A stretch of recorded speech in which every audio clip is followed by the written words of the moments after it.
Welcome to the Heavy Spoilers Show. I'm your host Paul, and in this video we're breaking down that big twist in Gen V Season 2. See you then, Marie.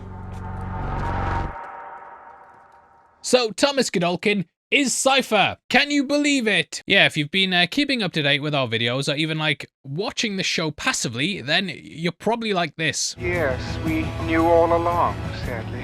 They've been hinting at the reveal all season, with there being lots of clues along the way. Throughout this video, we'll be going through them all in case there's any that you missed. Now, firstly is the character's name, and the definition of a cipher is a person of no importance, especially one who does the bidding of others and seems to have no will of their own. And yep, that sounds just like the poor old meat puppet Doug. Is there an alternate version of me? No, not that Doug. Doug, the one who used to work at Blockbuster. Fans of The Matrix might also link Cipher wanting to be part of a system under the control of others. In the movie, Cipher wishes to re-enter the Matrix, where he'll basically be a puppet who can't see the strings. Cipher in Arabic also means zero or nothing, so Godolkin has found a nobody that no one will miss, and thus he's the perfect alias. That detail was actually pointed out by our merch guard Sheridan, who's designed all of the Gen V shirts at the store below. These include our Avenue V and Homelander inspired ones, along with our God You sweaters as well. The more you buy, the more of a discount you get, and it all goes towards helping videos like this get made. Now, the next big clue revolves around the diet of our new Dean. We see him blending what appears to be a protein shake with peanut butter and various powders, which even had chicken in it. We never actually see him eat solid food, as he also has a liquid lunch with Polarity in episode 5. We even hear Kate mention in episode 7 how there's only gross blended drinks in his kitchen. These clues link up with Godolkin preparing his apple puree via Cipher in episode 5.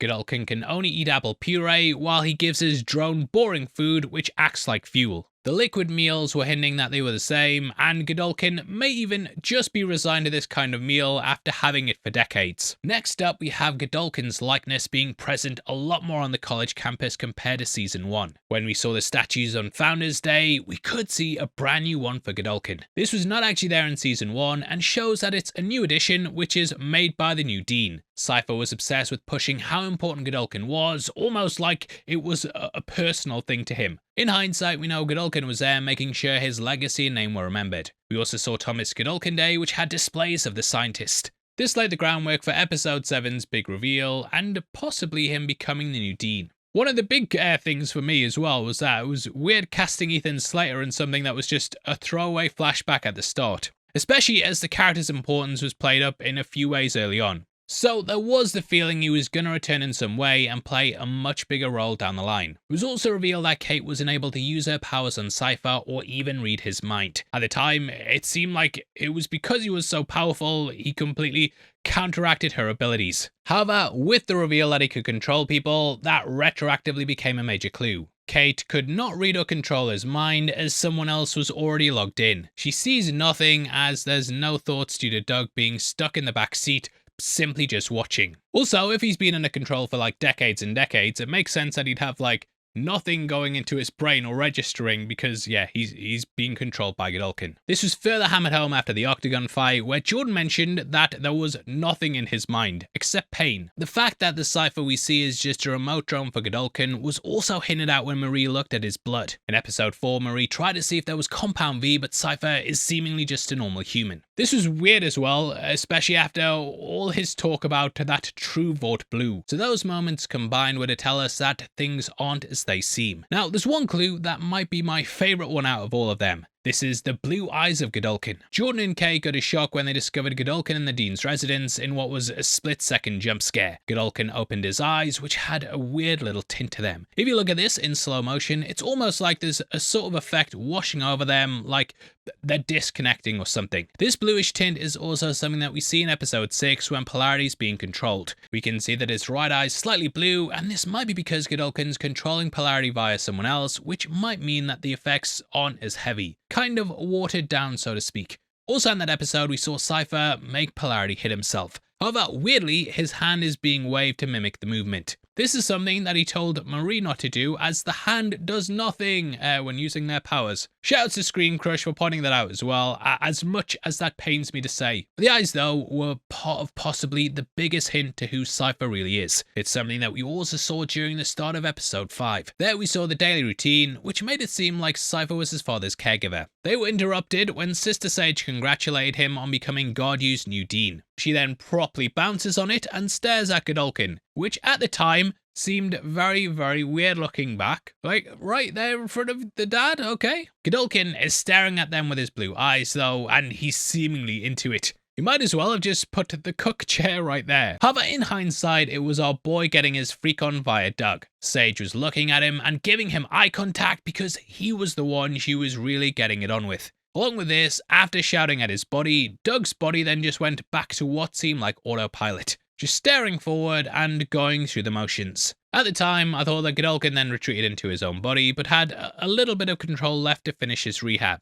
The lack of pain is also another one of the biggest clues so far. Now, I need to be careful about YouTube censorship here, because them lovely lads at YouTube, who we all love, they put limited ads on the It video that we've just done, because we showed the blood balloon bursting in the bathroom. Thank you, YouTube. Only took 3 weeks to make that video, and it was struck down over a 6-second clip. Thank you. Either way, Godolkin doesn't feel the pain that's inflicted on his drone. We saw him put a knife into his hand after Polarity stood down from wanting to kill him. It was a shocking moment and hinted that there was something more going on. In hindsight, it makes a lot of sense, and I basically saw it being like what happens when you control a character in a video game. You're able to move them around, but you personally don't feel the negative effects on the avatar. Speaking of Avatar, it's funny how similar the season is to the movie. Godolkin's in a pod, driving a body round, and Blue Dabba Dee Dabba Die, you can see the connections there. The pain being absent has been consistent throughout though, and we even saw Polarity attack him with kettlebells in episode 7, which he was totally unfazed by. Cipher even paid lip service to the fact that if they cut his head off, it still wouldn't end him. Speaking of pain, we also heard Jordan say that he could feel Cipher's pain when he took control of them. The fact that Cipher seemed like a normal dude, well, normal to a point,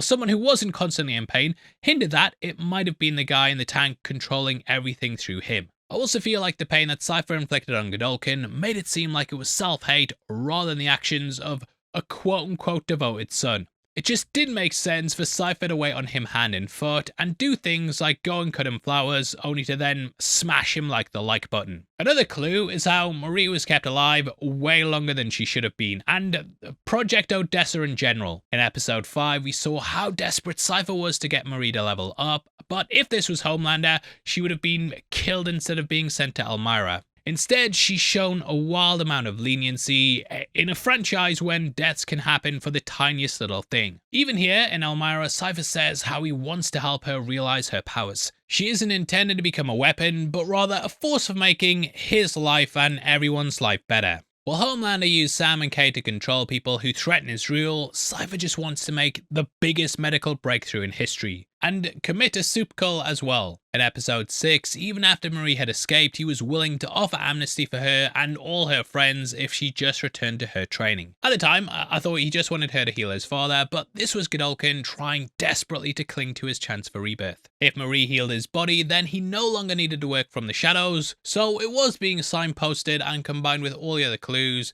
Cipher was just a means to an end. Now there are further clues in episode 6 as well when the kids talk to Stan Edgar. He explained how Cipher managed to recreate all of Godolkin's work despite it being destroyed in the same fire that we saw in episode 1. Admittedly, someone who controls someone can just enter Godolkin's dead, but it was a huge clue that Cipher was just being used as a front this whole time. It would also explain why he has no history at Vought, as mentioned earlier. Also in episode 6, Cipher mentioned how kangaroos are called in Australia when discussing his end goals. He went there as a boy, which lines up with his age. He was about 30-something in 1967, and the official government-sanctioned culls started in the 1950s. Admittedly though, they still happen yearly, so this might be a bit of a reach. One clue though exists in the flashback that started the whole season. Now, we mentioned how Godolkin survived the fire by possibly breathing in the chemicals in a Jay Garrick-style origin. However, going back to the intro to the season, we can see a spare syringe. Because of this, I think that he had the opportunity to quickly grab one of the syringes and make himself a soup to survive.